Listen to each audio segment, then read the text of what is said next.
ನಮಸ್ತೆ ಎಲ್ಲರಿಗೂ.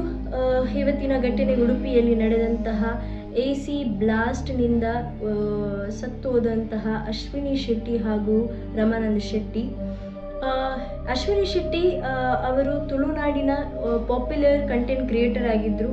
ತುಂಬ ಮಂದಿಗೆ ಇನ್ಸ್ಪಿರೇಷನಲ್ ವಿಡಿಯೋಸ್ ಆಗ್ತಾ ಇದ್ರು. ತುಳು ಕಲ್ಚರ್ ಬಗ್ಗೆ, ಸಂಸ್ಕೃತಿ ಬಗ್ಗೆ, ಇದರ ಬಗ್ಗೆ ಆದಷ್ಟು ಈಗದ ಯುವಜನ ಮಕ್ಕಳಿಗೆ ಬೇಕಾದಾಗೆ ಇನ್ಫಾರ್ಮೇಷನ್ ಕೊಡ್ತಾ ಇದ್ರು. ಅವರು ಹೇಗೆ ಇರಬೇಕು ಮನೆಯಲ್ಲಿ, ಮನೆ ಅಂದರೆ ಏನು, ತಂದೆ ತಾಯಿ ಅಂದರೆ ಏನು, ದೇವರ ಪೂಜೆ ಹೇಗೆ ಮಾಡಬೇಕು, ಯಾವ ಮಂತ್ರ ಹೇಳಬೇಕು, ಇದರ ಬಗ್ಗೆ ಎಲ್ಲ ಬ್ರೀಫ್ ವಿಡಿಯೋಸ್ ಹಾಕ್ತಾ ಇದ್ರು. ಮಂಗಳೂರಲ್ಲಿ ಎಲ್ಲರ ಮನೆಯ ಮಗಳಾಗಿದ್ದಂತಹ ಅಶ್ವಿನಿ ಶೆಟ್ಟಿ ಹಾಗೂ ತಾಯಿಯಾದಂತಹ ಅಶ್ವಿನಿ ಶೆಟ್ಟಿ ಈಗ ನಮ್ಮ ಮುಂದೆ ಇನ್ನಿಲ್ಲ. ರಮಾನಂದ್ ಶೆಟ್ಟಿ ಅವರ ಗಂಡ 56 ವರ್ಷದವರು ಕೂಡ ಈ ಅಪಘಾತದಲ್ಲಿ ತೀರಿಕೊಂಡಿದ್ದಾರೆ. ಅದು ಎಲ್ಲರೂ ಹೇಳಿದಾಗೆ AC ಬ್ಲಾಸ್ಟ್ನಿಂದ ಆದ ಘಟನೆಯಲ್ಲ, ಇದು ಆದದ್ದು ಒಂದು ಶಾರ್ಟ್ ಸರ್ಕ್ಯೂಟ್ನಿಂದ. ಹಾಗೂ ಅವರ ಮನೆಯಲ್ಲಿ ಮಾಡಿದಂತಹ ಇಂಟೀರಿಯರ್ ಎಲ್ಲ ಫರ್ನಿಶ್ಡ್ ಇಂಟೀರಿಯರ್ಸ್. ಸೊ ಆದ ಕಾರಣ ಒಂದು ಚಿಕ್ಕ ಸ್ಫೋಟದಿಂದ ಎಂಟೈರ್ ಮನೆ ಹೊತ್ತಿಕೊಂಡಿತ್ತು. ಹಾಗೂ ಇದರಲ್ಲಿ ಪಾರಾದಂತಹ ಅವರಿಬ್ಬರ ಮಕ್ಕಳು, ಒಬ್ಬಳ ಹೆಸರು ಅಂಸೇಜಾ ಅಂತ, ಆಕೆ 20 ಇಯರ್ಸ್ನವಳು, ಹಾಗೂ ಅಬಿಕ್ ಅವರ ಮಗ 16 ವರ್ಷದವ. ಇವರಿಬ್ಬರು ಕೂಡ ಮೇಲಿನ ಮಾಡಿ 2nd ಫ್ಲೋರಲ್ಲಿ ಮಲಗಿದ್ರು. ಇವರಿಗೆ ಯಾವಾಗ ಬೆಂಕಿ ಹೊತ್ಕೊಂಡಿದಂತ ಗೊತ್ತಾದ ತಕ್ಷಣ ಅಲ್ಲೇ ಇದ್ದ ಫೋನನ್ನು ಇಟ್ಕೊಂಡು ಹೋಗಿ ಅವರ ಬಾತ್ರೂಮಲ್ಲಿ ಅಡಗಿಸಿ ಕೂತ್ಕೊಳ್ತಾರೆ.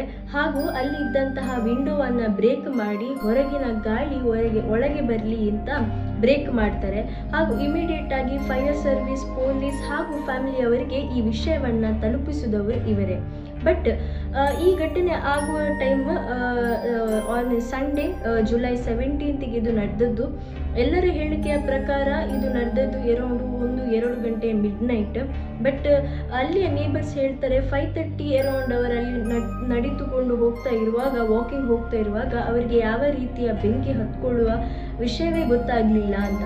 ಬಟ್ ಯಾವಾಗ ಫೈರ್ ಸರ್ವಿಸ್ನವರು ಬಂದ್ರ ಅವರಿಗೆ ಅಪ್ ಟು ಒಂದು 20-25 ಮಿನಿಟ್ಸ್ ಡಿಲೇ ಆಗಿತ್ತು ಎಂಟೈರ್ ಮನೆಯ ಒಳಗೆ ಹೋಗಿ ಅವರನ್ನು ಕಾಪಾಡಲಿಕ್ಕೆ. ಯಾಕಂದರೆ ಅವರ ಮನೆಯಲ್ಲಿ ಅಷ್ಟೊಂದು ಕಂಪ್ಲೀಟ್ ಆಗಿ ಲಾಕ್ ಸಿಸ್ಟಮ್ ಹಾಕಿದ್ರು.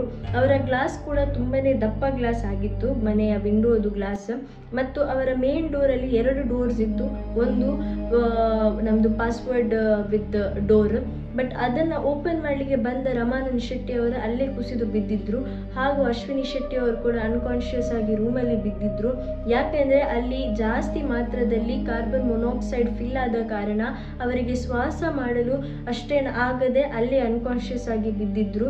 ಅವರ ಮಗಳು ಮತ್ತು ಮಗ ಮೇಲಿನ ಮಾಡಿಯಲ್ಲಿದ್ದವರು ಇಮಿಡಿಯೇಟ್ ಆಗಿ ಇನ್ಫಾರ್ಮ್ ಮಾಡಿದ ಕಾರಣ ಬಂದಂತಹ ಸರ್ವಿಸ್ ಅಂದರೆ ಫೈರ್ ಸರ್ವಿಸ್ನವರಿಗೆ ಸ್ವಲ್ಪ ಡಿಲೇ ಆಗಿ ಓಪನ್ ಮಾಡಲಿಕ್ಕೆ ಪ್ರಯತ್ನ ಮಾಡ್ತಿರುವಾಗ ಸ್ವಲ್ಪ ಡಿಲೇ ಆಗಿ ಓಪನ್ ಮಾಡಿದ್ರು.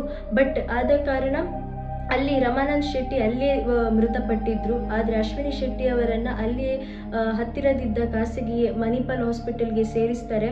ಆದರೆ ಅಲ್ಲಿ ಅವರಿಗೆ ಟ್ರೀಟ್ಮೆಂಟ್ ಫಲಕಾರಿ ಆಗದೆ ಅವರು ಅಲ್ಲೇ ತೀರಿಕೊಳ್ತಾರೆ. ಇದಾದ ನಂತರ ಕರೆಕ್ಟ್ ಇನ್ವೆಸ್ಟಿಗೇಟ್ ಮಾಡುವಾಗ ಗೊತ್ತಾದದ್ದು ಜಾಸ್ತಿ ಅಂದರೆ ಅಲ್ಲಿ ವುಡ್ ಫರ್ನಿಶ್ ಮಾಡಿದ್ದ ಕಾರಣ ಅದು ಬೆಂಕಿ ಅಲ್ಲೇ ಹೊತ್ಕೊಳ್ತಾ ಇತ್ತು ಅಂತ. ಅವರು ಮನೆಯಲ್ಲಿ ಎಲ್ಲ ರೀತಿಯ ಕರೆಕ್ಟ್ ಮಾಡಿ ಅಂದರೆ ಇವನ್ ಇಂಟೀರಿಯರ್ ಹಿಡಿದು ಎಲ್ಲ ಮನೆಯಲ್ಲಿ ಕರೆಕ್ಟಾಗಿ ವ್ಯವಸ್ಥೆ ಮಾಡಿದ್ರು. ಆದರೆ ಒಂದು ವಿಷಯದಲ್ಲಿ ಅವರು ತಪ್ಪು ಮಾಡಿದ್ದು ಏನಂದರೆ ಅಲ್ಲಿ ವೆಂಟಿಲೇಷನ್ ಇರಲಿಲ್ಲ. ಹೊರಗಿನ ಗಾಳಿ ಒಳಗೆ ಬರಲಿ ಅಥವಾ ಒಳಗಿನ ಗಾಳಿ ಹೊರಗೆ ಹೋಗ್ಲಿಕ್ಕೂ ಕೂಡ ಸ್ವಲ್ಪ ಕೂಡ ಜಾಗ ಇರಲಿಲ್ಲಂತೆ. ಆದ ಕಾರಣ ಇಷ್ಟೊಂದು ದೊಡ್ಡ ಘಟನೆ ಆ ಮನೆಯಲ್ಲಿ ನಡೆದಿದೆ.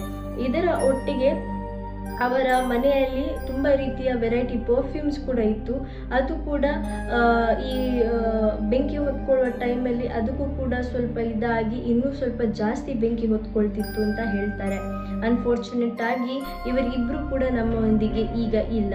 ಅಶ್ವಿನಿ ಶೆಟ್ಟಿ ಅವರು ಕಂಟೆಂಟ್ ಕ್ರಿಯೇಟರ್ ಮಾತ್ರ ಅಲ್ಲ, BJPಯಲ್ಲಿ ವುಮೆನ್ ಎಂಪವರ್ಮೆಂಟ್ ಎಂಬ ಸಂಘದಲ್ಲಿ ಒಂದು ಅಧ್ಯಕ್ಷರು ಕೂಡ ಆಗಿದ್ರು. ಹಾಗೂ ತುಂಬ ಮಂದಿಗೆ ಹೆಲ್ಪ್ ಮಾಡುವಂತಹ ದೊಡ್ಡ ಮನಸ್ಸಿನ ಯುವತಿಯಾಗಿದ್ರು. ತನ್ನ ಇಬ್ಬರು ಮಕ್ಕಳಿಗೂ ಕೂಡ ಒಳ್ಳೆ ರೀತಿಯ ಸಂಸ್ಕಾರ ಕೊಟ್ಟಿದ್ರು.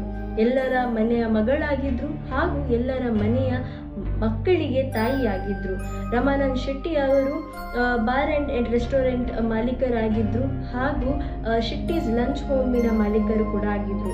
ಇವರು ಕೂಡ ಸಂಘ ಸಂಸ್ಥೆಯಲ್ಲಿ ಆಕ್ಟಿವ್ ಪಾರ್ಟಿಸಿಪೇಟ್ ಮಾಡ್ತಾ ಇದ್ರು ಹಾಗೂ ಲಯನ್ಸ್ ಕ್ಲಬ್ಬಲ್ಲೂ ಕೂಡ ಇದ್ರು.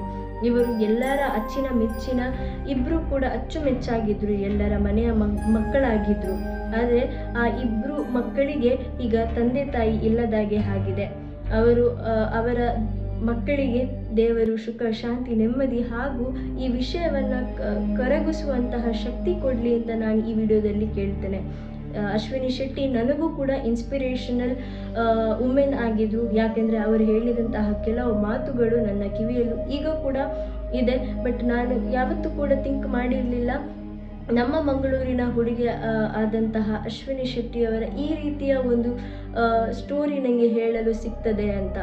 ಆದರೆ ಏನು ಮಾಡೋದು, ದೇವರ ಇಚ್ಛೆ. ಅವರಿಗೆ ಯಾವಾಗ ಬೇಕಾ ಆವತ್ತು ಅವರು ಕರ್ಕೊಳ್ತಾರೆ ಅವರ ಬಳಿಗೆ. ನಮಗೆ ಏನೂ ಮಾಡಲಿಕ್ಕೆ ಆಗೋದಿಲ್ಲ. ಇವತ್ತಿನ ವಿಡಿಯೋ ನಿಮಗೆ ಇಷ್ಟ ಆದರೆ ನಮ್ಮ ಚಾನೆಲನ್ನು ಲೈಕ್, ಶೇರ್, ಸಬ್ಸ್ಕ್ರೈಬ್ ಮಾಡಿ ಹಾಗೂ ಈ ಥರದ ಇನ್ನೂ ಇಂಟ್ರೆಸ್ಟಿಂಗ್ ವಿಡಿಯೋಗಾಗಿ ನಮ್ಮನ್ನು ಯಾವಾಗಲೂ ಫಾಲೋ ಮಾಡಿ. ಥ್ಯಾಂಕ್ಸ್.